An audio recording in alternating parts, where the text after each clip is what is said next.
Welcome back to Coast Vue. I really enjoyed that important conversation about dyslexia and the reason why the legislature should support a bill that creates a larger number of professionals focused on this issue. When you look at the statistics about the number of people who are incarcerated who have dyslexia, we could probably impact this big time if we would be focused on that problem. So that is enough about that for now, but we're going to be talking more about it in the future. Now let's shift gears and move over to my friend, the mayor of Gulfport, Billy Hewes. How you doing, Billy? Pretty good, Ricky. How about you? I'm doing great, man. Listen, there's a lot to talk about, but we'll go ahead and get right off the bat. We'll get the issue that's swirling in Gulfport, and that is this effort. It's partly sort of a cultural effort. Some of it's about, the way that it needs to be structured for the city. Some of this has to do with, education and changing some habits. There's a lot to this, but the debris pickup issue in Gulfport is something you guys are trying to get your arms around, and you've made some decisions about that. So, before we go any further, for people who are not in Gulfport, kind of give us a sense of what you guys are doing. Look, we live in a beautiful place, and you would think people would take an extra step to take some pride in where they live. And so one component is we have a litter problem. People will just not think twice before throwing something out of their car. But what we're here about today with this initiative is kind of a re-education and changing our culture on what we put curbside, how we throw things away, and how we better manage our waste piles, our trash. And the timing is really good because we're about to go into a new 6-year cycle with the vendors, those people who provide the garbage pickup services and the litter collection, the debris piles. And so in looking at it, we've had an ordinance on the books since 1963 that says, look, if it'll fit in the bin, the can, we're going to pick it up. Okay, whether it's limbs or leaves or garbage, household waste, we're going to pick it up. If you're going to put it on the side of the road, it needs to be vegetative debris, which again is limbs, not big stumps or anything, but your clippings, your cuttings, those sorts of things, bags of grass, in small items that will go. The standard seems to be 8 cubic feet, 8 cubic yards, and I think that's 6 by 6 by 6. Is for a layman like me. It can't be a huge pile. It can't be near a telephone guy wire and stuff like that the boom truck might get, or a structure or a fire hydrant, but it's kind of a re-education and talking about it. All of that went out the window with Katrina. And in trying to get our community back where it needed to be, we would pick up anything and everything, refrigerators, furniture, you name it, we pick it up. And it got to the point where commercial contractors and tree surgeons kind of took advantage of it after a while. They'd say, hey, man, we'll put it on the side. The city will pick it up. And it's just got to be where we were overwhelmed, where we could not keep up with as much as being put out. But we never hit the reset button to get back to what was normal and what was expected. And so we continue to pick up these white goods. We've got a real problem with illegal dumpers, particularly tires. And I just want to catch one. And we have really activated our code enforcement folks.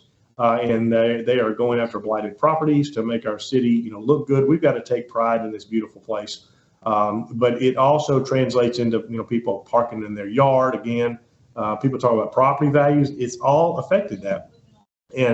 But now we're really focusing on these debris piles and what you put in front of your house and not in your neighbor's lot or an empty lot. If you know it's yours, keep it in your curbside, manage the size of it. And if it's too big or too much, hire somebody to take it to the dump or take it yourself. Our residents can take things to the dump, at a minimal cost, if not free. I think they get 300 pounds a month per resident to just take anything to the dump. So it's not like the door's closed for large items, but there's a way to do it. And what we have been doing is that recipe for insanity. It's not working, so we need to change the way we approach litter in Gulfport. Well, I live in Biloxi, and I really get what you're saying. The not just Katrina, but hurricanes in general condition us to put stuff by the road and not have limits on that. And as a citizen of Biloxi, I sense that we were trained. we were trained on how much we can put out, what we can put out. Because if we put out the wrong thing, they're not picking it up. I mean, it's just that. But we're trained in that regard. If you were to sort of give us a scorecard, I can't tell you what the scorecard looks like. I can only tell you from my experience that I have an understanding of what should be done and what shouldn't be done. I get that. Kyle, you're in Gulfport. How do you perceive this? From where I'm at in Orange Grove, we don't really have that big of a problem. It's like clockwork. They come in, pick up the trash in the morning, recycle comes later in the day, and it's almost as if the person that's picking up the normal trash spots any type of piles that need to pick up for the bigger truck, because I don't ever see them unless there's garbage on our street that needs to be picked up. So I don't know what their method is there, but I haven't witnessed any of this in Orange Grove. Yeah. But is it specific? We were talking a little bit before the show started, but is it specific to any one area, or is there a re-education that needs to happen across the city? I think it's a culture change. We have this problem at every single ward. We've even changed vendors to try to see if we can, get a different level of service. And the challenges persist from vendor to vendor. So, we added more trucks, and so we just got to change and get more serious about it and say, folks, we have to manage our own waste streams a little better. It turns out, in looking at other cities, communities outside of this coastal region, this market, they don't pick up roadside, litter or vegetative debris. It either goes in the can or it doesn't get picked up, and you can't leave it on the curb or you're going to get fined. So it's an interesting, nothing what we do in government is a perfect science, but we try. And in the discussions, for example, how often you want your garbage to be picked up, what's the frequency? So in Gulfport, we pick up garbage twice a week. I think in the rest of the county and other cities, you get it once a week. But I think you get your recycling once a week as well. In Gulfport, we do recycling every other week. So, it's a mixed bag, and somebody's going to love it and somebody's going to hate it. So we do the best we can from the input that we receive. And that's where these discussions are right now, trying to figure out what's going to work best. And then you start going through statistics. Well, we found that 19% of our residents are creating 100% of these waste piles. But guess what? Every resident's paying for that cost of picking those up. And so that's kind of driving some of our discussion and decision making. Then you go on recycling. We recycle religiously. The reality is, nationally, globally, we've got to do better with our recycling and support things like MRFs, these facilities that actually process it, because unfortunately, unless there's a demand for product, there's demands, say right now, for metals and cardboard, but there has not been a demand for glass in a long time, and it's more expensive to recycle glass than it is to make it new. So I hate to say it, a lot of that glass ends up in the landfill and not getting recycled, even though we continue to put it in our recycling bins. So we got to be straight with ourselves about that. If you want to recycle, there's probably going to have some subsidy that goes with it to make it viable, so we keep things out of the landfill. But I think about 35% of our residents across this coastal area participate in recycling programs.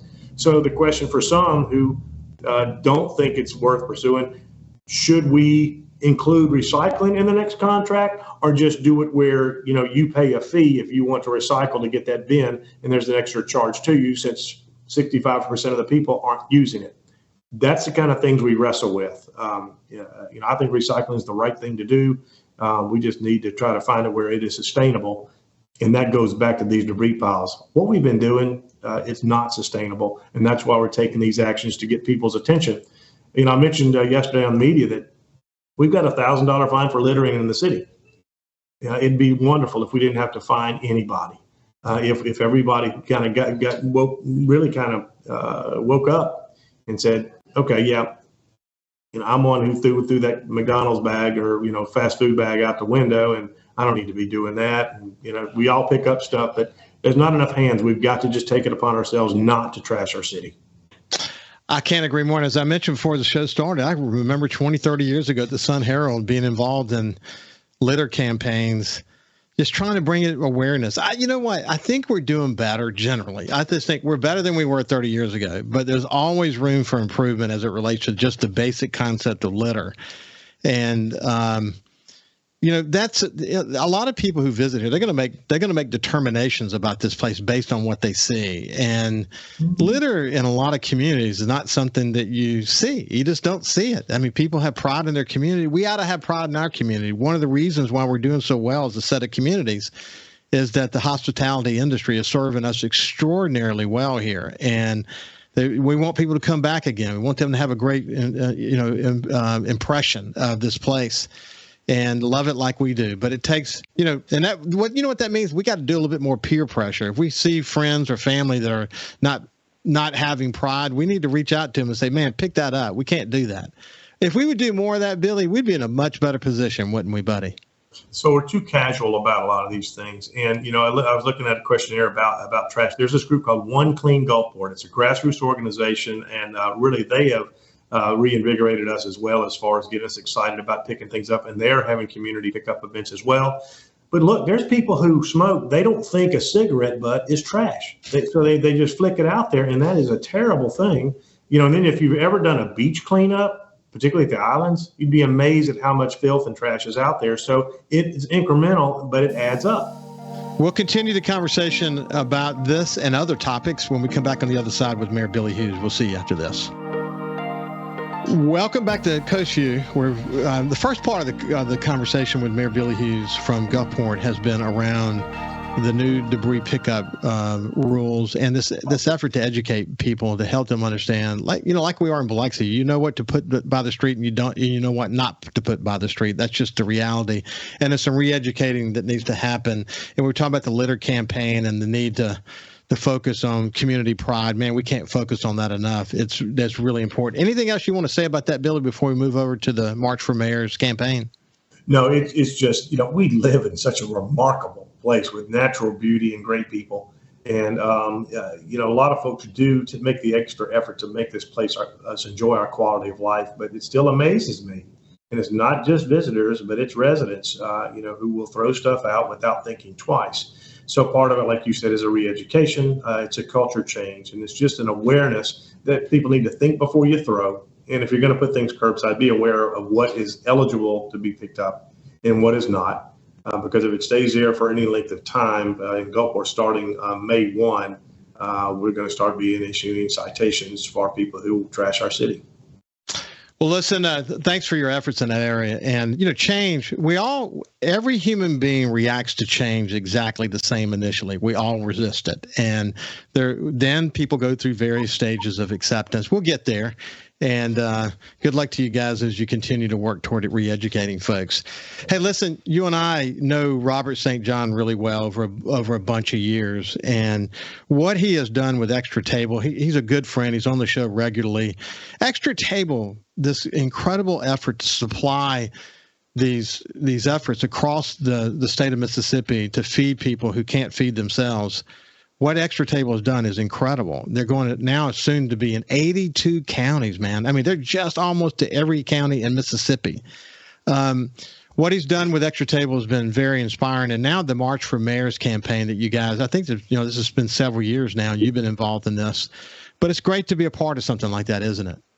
So, Robert's a force to be reckoned with, and his passion comes from a really good place. And I think that's why people gravitate to the initiatives that he takes on. And the March for the Mayors is just a small component of the Extra Table, which is dealing with food insecurity across Mississippi.